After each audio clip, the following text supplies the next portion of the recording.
Beach doctor A स्वैत, जिनको हम धन्यवाद करते हैं और आशा करते हैं कि इस तरह से हमारे समाज के लिए हौसला अफजाई के लिए ज़रूर हमारे साथ दें। तो हम यही प्रयास के साथ आपको फिर से एक बार आदर व्यक्त करते हैं, जिनके लिए एक बार जोरदार ताली हो जाए।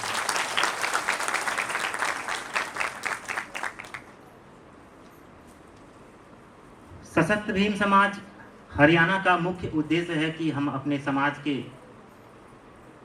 हर अंतिम पंक्ति में बैठे व्यक्ति को, बच्चों को इसी तरह से आगे उभार के लाने का कोशिश करते रहते हैं। इसी के उद्देश्य के साथ हम लोगों ने उन बच्चों को मौका दिया कि आप स्टेज पर आएं और आपको अपने अंदर वो हिम्मत लानी है कि इसी तरह से हम एक साथ, आज हम 400-500 हैं, कल 1000, परसों लाखों लोगों को आप संबोधन करें, उनका नेतृत्व करें।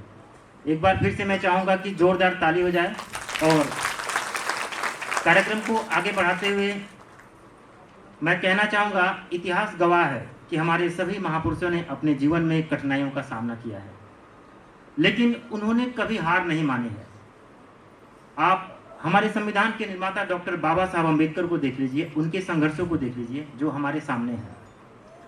उन्होंने कितने संघर्षों का सामना किया, लेकिन उन्होंने कभी अपनी पढ़ाई और अपने समाज के प्रति जिम्मेदारियों को कभी आगे नहीं आने दिया। उन्होंने सबके मान सम्मान और योगदान के लिए सबसे बेहतर संविधान दिया है, जिसकी नज़र में हम सभी, चाहे वो ऊंची जाति का हो या चाहे कोई नीची जाति को, हम सभी समान हैं। उनके इस अभूतपूर्व योगदान को किसी हाल में व्यर्थ नहीं जाने देना है।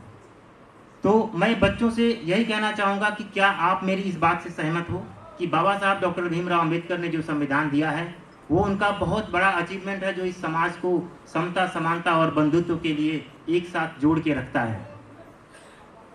तो आप सब लोगों से अनुरोध करूंगा कि आज यह प्रण लीजिए और कहिए कि हम मन लगाकर पढ़ेंगे। आप लोग एक बार जोर से कहिए, हम मन लगाकर पढ़ेंगे, हम अच्छी शिक्षा हासिल करेंगे, हम अपने माता पिता की मेहनत और उनके योगदान को कभी बेकार नहीं जाने देंगे। हम अपने समाज में जन्मे सभी महापुरुषों की शिक्षाओं का अनुसरण करेंगे और उनके सपनों का सशक्त समाज का निर्माण करेंगे। जय भीम, जय भीम, जय भीम। इसी के साथ मैं बुलाना चाहूँगा डॉक्टर सुल्तान सिंह जी को, जो हमारे बीच अभी उपस्थित हैं। Doctor Sultan Singh retired joint director Haryana के टेक्निकल एजुकेशनल डिपार्टमेंट से हैं, जो सामाजिक जागरूकता के सच्चे सिपाही हैं। उनके लिए फिर से जोरदार तालियों के साथ स्वागत किया जाए डॉक्टर सुल्तान सिंह जी को।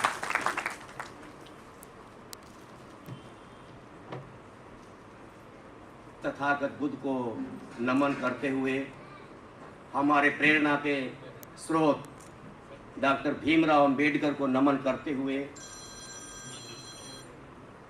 मैं बड़ा गौरवान्वित महसूस कर रहा हूँ कि आज आप लोगों ने हमें ये मौका दिया कि आपको यहाँ बुलाकर, सशक्त भीम समाज आपको बुलाकर आपको गौरवान्वित महसूस कराए कि आपने एक अच्छे अंकों के साथ अपनी परीक्षा को पास किया है और अपने पेरेंट्स को नाम ऊंचा किया है। अब बात आ जाती है कि शिक्षा, जिसकी वजह से आज हम लोग यहाँ बैठे हुए हैं, इसको और कैसे अच्छी तरह से हासिल किया जाए, अच्छी शिक्षा कैसे ली जाए, वो बात आ जाती है कैरियर काउंसलिंग की। आज मैं आपसे बात करूंगा कि अपने कैरियर को आप कैसे चुने, कैसे बनाएं, ताकि आप अपनी आजीविका को, एक अच्छी शिक्षा प्राप्त कर सकें, एक अच्छा इंसान बन सकें और अपने परिवार को और अपने समाज को ऊंचा उठा सकें। आज जिस चौराहे पे आप खड़े हुए हैं, एक चौराहा है, यहाँ पे आपको चुनाव करना है कि मुझे किस डायरेक्शन में जाना है। अगर आपका राइट डिसीजन राइट टाइम पर हो गया तो आपकी जिंदगी सफल होगी। अगर आप लोग भटक गए कि मैं ये करूं या वो करूं, सारा दिन रेल देखूं या इधर उधर गप्पे हाँकूं, मेहनत ना करूं, शिक्षा से वंचित रह जाऊं, तो आप अपने सपने ही पूरे ना कर पाएंगे बल्कि अपने परिवार को भी पीछे धकेल देंगे। मैं बधाई देता हूं आज के पेरेंट्स को कि इन्होंने इतनी अच्छी गाइडेंस देके इतने अच्छे होनहार जो भविष्य है हमारा, जो हमारे समाज का भविष्य है, ये आगे बढ़ाने का काम करेंगे और ऐसे ही अपना नाम रोशन, अपने परिवार का, अपने गांव का, अपने समाज का, अपने देश का नाम ऊंचा करते रहेंगे। इस चौराहे पर हमें कोशिश है निर्णय लेने की कि हमें कौन सी पढ़ाई पढ़नी चाहिए। आप ये सामने देख रहे होंगे, मैं सबसे विनती करूंगा कि घर जाने से पहले आप इसको एक बार जरूर पढ़ें और हो सके तो इसके क्लिक लेकर जाएं, फोटो लेकर जाएं और इसको अपने टेबल पर लगा रहे जहां पे आप पढ़ाई करते हैं कि मुझे क्या करना है और मुझे कैसे आगे बढ़ना है। इन बातों को मैं दोहराऊंगा नहीं। एक बात लिखी हुई इसके अंदर कि हमें साइंस, विज्ञान की पढ़ाई पढ़नी चाहिए, इंग्लिश की पढ़ाई पढ़नी चाहिए, मैथमेटिक्स की पढ़ाई पढ़नी चाहिए, फिजिक्स केमिस्ट्री की पढ़ाई पढ़नी चाहिए। अगर आप ये पढ़ाई पढ़ेंगे, इसके लिए आपको दुनिया भर के अवसर मिलेंगे अपने आप को आगे बढ़ाने के लिए। मैट्रिक के बाद अगर आप जॉब के लिए जाना चाहेंगे तो सबसे इजी वे रहेगा ITI के अंदर जाइए, 2 साल का कोर्स कीजिएगा, आपको जॉब मिल जाएगी। फर्दर अगर आपके अंदर स्पिरिट है तो ITI के बाद आप चाहें कि मुझे तो बड़ा मजा आ गया पढ़ाई के अंदर, आप डिप्लोमा कर सकते हैं लेटरल एंट्री के द्वारा। 2 साल का डिप्लोमा किसी भी इंजीनियरिंग के अंदर, आप पूरे हरियाणा के अंदर 40 गवर्नमेंट पॉलिटेक्निक हैं इस वक्त और 170 के करीब प्राइवेट पॉलिटेक्निक्स हैं, इंजीनियरिंग कॉलेजेस हैं, भरमार है एजुकेशन की, आपके लिए दुनिया भर के अवसर हैं। लेकिन जरूरत क्या है आपके एक चुनाव की, आपके सिलेक्शन की कि मुझे किस स्ट्रीम के अंदर जाना चाहिए, मेडिकल लें या नॉन मेडिकल लें। अगर मैट्रिक के बाद जाना चाहेंगे तो 2 ही स्ट्रीम है हमारे पास, या तो ITI का कोर्स या पॉलिटेक्निक का कोर्स। नंबर 2 आ जाते हैं +2, आप +2 करेंगे PCM, PCB, medical, non medical, या दोनों ही ले सकते हैं आप। कई हमारे टैलेंटेड बच्चे हैं कि वो वहां भी टॉप करते हैं मेडिकल में और नॉन मेडिकल में भी, जी के एग्जाम में भी टॉप करते हैं और नीट के एग्जाम में भी टॉप करते हैं। तो कोशिश कीजिएगा कंसंट्रेशन के साथ अपना एक गोल बनाइए, उस गोल पे फोकस कीजिएगा। अड़चने आएंगी, बाधाएं आएंगी, आपको घबराना नहीं है, आपको फोकस निरंतर, घड़ी को देखिए मत, घड़ी क्या कर रही है, घड़ी को आपने ये देखना कि ये कर क्या रही है। निरंतरता, कंसिस्टेंसी, आप एक लगातार काम करेंगे, लगातार एक अच्छी बात सोचेंगे तो ऑटोमेटिकली आपके अंदर वही जीन्स पैदा होंगे, वही हार्मोन्स आपके अंदर पैदा होंगे, आपके अंदर वही शक्ति आएगी, आप अपने आप को पहचान पाएंगे। मैट्रिक के बाद 2 ऑप्शन, +2 के बाद दुनिया भर की ऑप्शन है। अगर आप साइंस साइड में जा रहे हैं तो JEE ज्वाइंट एंट्रेंस एग्जामिनेशन, इसको आप, ये क्वालिफाइंग एग्जाम होता है NIT के लिए, IIT के लिए। अगर आप NIT में नेशनल इंस्टीट्यूट ऑफ टेक्नोलॉजी जो कुरुक्षेत्र है, एक इंस्टीट्यूट है, बाकी और इंजीनियरिंग कॉलेजेस हैं, स्टेट यूनिवर्सिटी, टेक्निकल यूनिवर्सिटीज हैं, उनके लिए आप एडमिशन ले सकते हैं। JEE आप लोगों ने सुना होगा, एक क्वालिफाइंग एग्जाम है, ये पास करने के बाद या तो आप NIT में एडमिशन लेंगे या फिर इसको क्रॉस करते हुए अगर आप 2.5 लाख बच्चों के अंदर आएंगे तो आप देश के सर्वोत्तम इंस्टीट्यूट IIT के अंदर आप एडमिशन प्राप्त कर पाएंगे। बशर्ते के कंडीशन है आपके +2 में 75% नंबर होने चाहिए। ये रही जी की बात। नंबर 2 नीट की, आप मेडिकल डॉक्टर बनना चाहेंगे तो नीट की तैयारी कीजिएगा, बायोलॉजी को, फिजिक्स को, केमिस्ट्री को, एकदम डीपली स्टडी करें, ताकि आपको जब एग्जाम दें तो आपका फोटो सोशल मीडिया के ऊपर चलते रहना चाहिए कि फला के बेटे ने, फला की बेटी ने, फला बच्चे ने अपने पेरेंट्स का नाम रोशन किया है और आज सर्वोत्तम हासिल किया है। उसने अपना क्रेडिट पेरेंट्स को जाएगा कि सर्वोत्तम स्थान प्राप्त करने के लिए पेरेंट्स ने इतना अच्छा साथ दिया, बच्चों को इतना अच्छा गाइड किया और बच्चे ने इतनी ज्यादा मेहनत की। नंबर 2,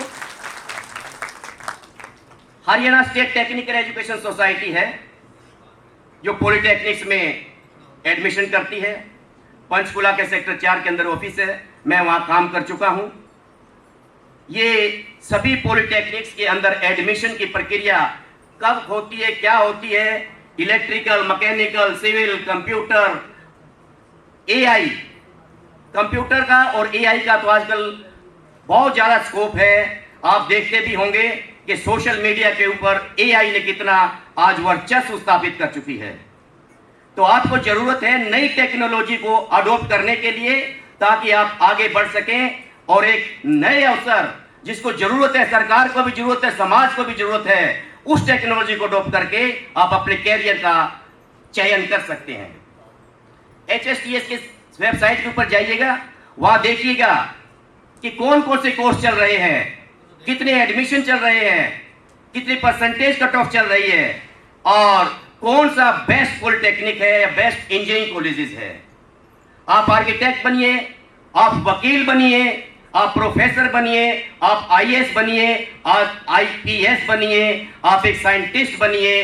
दुनिया भर के स्कोप हैं जिससे पता लगे कि वाकई मैंने शिक्षा की बदौलत, जैसे बाबा साहब भीमराव अंबेडकर ने हमारे समाज का नाम रोशन किया, आज दुनिया याद करती है, भारत में नहीं पूरे वर्ल्ड के अंदर याद करती है कि बाबा साहब भीमराव अंबेडकर कोई ऐसी शख्सियत थे जो ना भूतो ना भविष्य थी।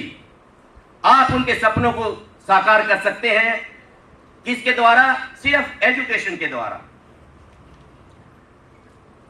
दूसरे भी स्ट्रीम्स हैं, जैसे क्लैट का एग्जाम है, कॉमन लॉ एडमिशन टेस्ट, उसको आप पास करके, +2 पास करके आप एक जज बन सकते हैं, एक रेपुटेड नामी एडवोकेट बन सकते हैं।